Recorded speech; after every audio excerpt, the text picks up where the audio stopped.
Nah, kita telah sampai di keempat tentang peran pasangan elektron bebas dalam teori VCPR di dalam menentukan bentuk suatu molekul. Dan saya Muyas, dan halaman saya bisa dicek di yonacademy.com/user/rahma.muyas. Jadi, peran pasangan elektron bebas dalam teori VCPR. Elektron valensi pada atom suatu molekul itu harus didistribusikan ke domain-domainnya. Nah, pasangan elektron bebas itu harus dekat dengan atom sentral jika dibandingkan dengan pasangan elektron yang terikat. Karena itu, pasangan elektron bebas membutuhkan ruang yang lebih besar. Jadi daya tolaknya dia lebih besar. Tapi tujuan kita di sini bukan untuk memprediksi distribusi elektron valensi tersebut. Tujuan kita adalah menggunakan distribusi elektron untuk memprediksi bentuk molekul.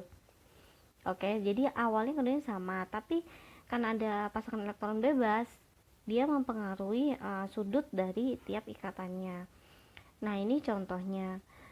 Jadi ada amonia dan ada air.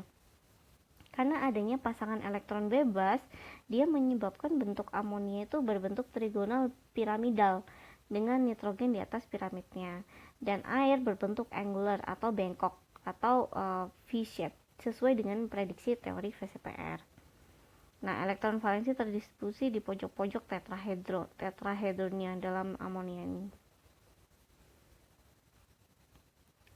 Nah, bagaimana dengan letak pasangan elektron bebas pada bentuk molekul trigonal bipiramidal di suatu molekul? Jadi, pasangan elektron bebas itu umumnya terletak di posisi ekuator pada trigonal bipiramidal. Hal ini dikarenakan pasangan elektron bebas butuh ruang yang lebih besar dan gaya tolak pasangan elektron bebas itu lebih besar. Gaya tolaknya pasangan elektron bebas dengan pasangan elektron terikat itu lebih besar dibandingkan gaya tolak antara pasangan elektron terikat dengan pasangan elektron yang terikat. Nah, gambar ini membantu kita untuk lebih mengerti mengapa pasangan elektron bebas itu terdapat di posisi ekuatorial pada trigonal bipiramidal. Contohnya adalah senyawa sulfur tetrafluorida. Nah, jika PEB-nya di aksis kayak ini ya, dia akan dekat dengan yaitu 90 derajat dengan tiga pasangan elektron yang terikat antara S dan F. Nah, jika pasangan elektron bebasnya itu di ekuatorial, dia hanya dekat yaitu 90 derajat ya jaraknya dengan dua pasangan elektron terikat antara S dan F. Nah, karena di ekuatorial dia dekat hanya dengan dua, sedangkan di aksis dia dekat dengan tiga, jadi gaya tolaknya itu terminimalisasi ketika dia berada di ekuator atau di opsi B. Oke. Nah, ini adalah contohnya. Ini contoh asam klorida. Jadi atom sentralnya adalah klor ya. Hidrogen itu tidak pernah jadi atom sentral. Nah, klor itu memberi 7 elektron dan satu kali hidrogen memberi 1 elektron dalam ikatannya dengan Cl. Total elektron valensinya ada 8 dan dibagi 2 total pasangan elektron valensinya ada 4. Tapi geometrinya itu linear berdasarkan tetrahedral. Nah, jadi geometri molekul yang memiliki 2 atom itu tentu saja selalu linear. Tapi karena ada 4 pasangan elektron di sekitar atom klorin, maka keempat pasangan elektron tersebut ditata dalam bentuk tetrahedral. Walaupun dia bentuk geometrinya linear. Nah, ini contoh kedua adalah fosfor triklorida. Jadi atom sentral P ini memberikan 5 elektron dan 3 atom klor memberikan 3 elektron untuk berikatan dengan P. Total elektron valensinya jadi ada 5 tambah 3 ada 8. Dan total pasangan elektron valensinya dibagi 2, jadi ada 4.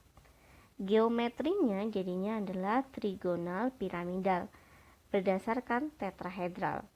Nah, sudut antara Cl, P, dan Cl kurang dari 109 derajat. Hal ini dikarenakan gaya tolak antara PEB dengan PET itu lebih besar dibandingkan gaya tolak antara PET dengan PET. Sehingga Kalau klasik tetrahedral itu sudutnya adalah 109 derajat. Tapi karena ada pasangan elektron bebas, dia mendorong sudut antara Cl PCl sehingga menjadi kurang dari 109 derajat. Contoh ketiga ini adalah klorin trifluorida ClF3 dengan atom sentral Cl. Cl memberi 7 elektron dalam molekul ini, oke? Dan 3 fluor memberikan 3 elektron untuk berikatan dengan Cl. Sehingga total elektron valensinya itu 10. Total pasangan elektron valensinya ada 5. Geometrinya berarti adalah bentuk T karena berdasarkan trigonal bipiramidal. Nah, pasangan elektron bebasnya ini menempati ekuator untuk meminimalisasi gaya tolakan antara pasangan elektron bebas.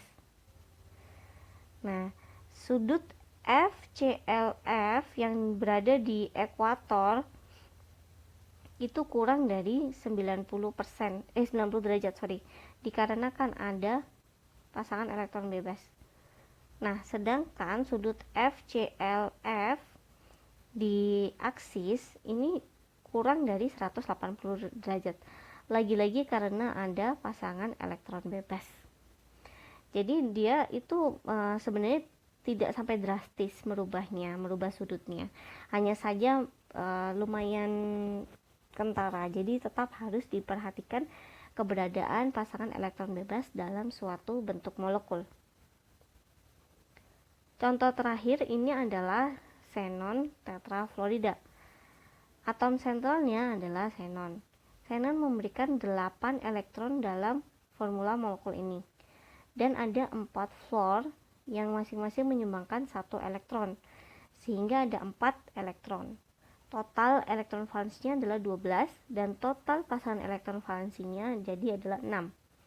Geometrinya ini persegi planar berdasarkan oktahedral. Nah, di sini pasangan elektron bebas itu menempati posisi kedua aksis untuk meminimalisasi gaya tolak antara PeB dengan PeB.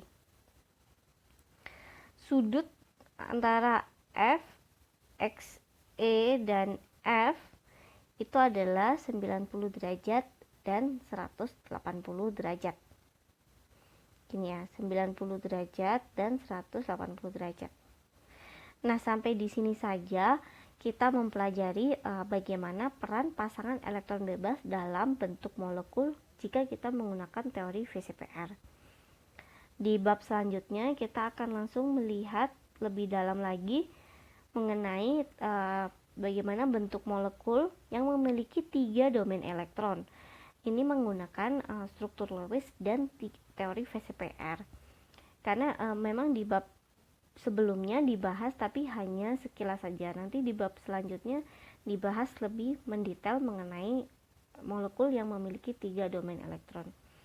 Sampai sini saja untuk bab peran pasangan elektron bebas ini dan sampai jumpa di bab berikutnya.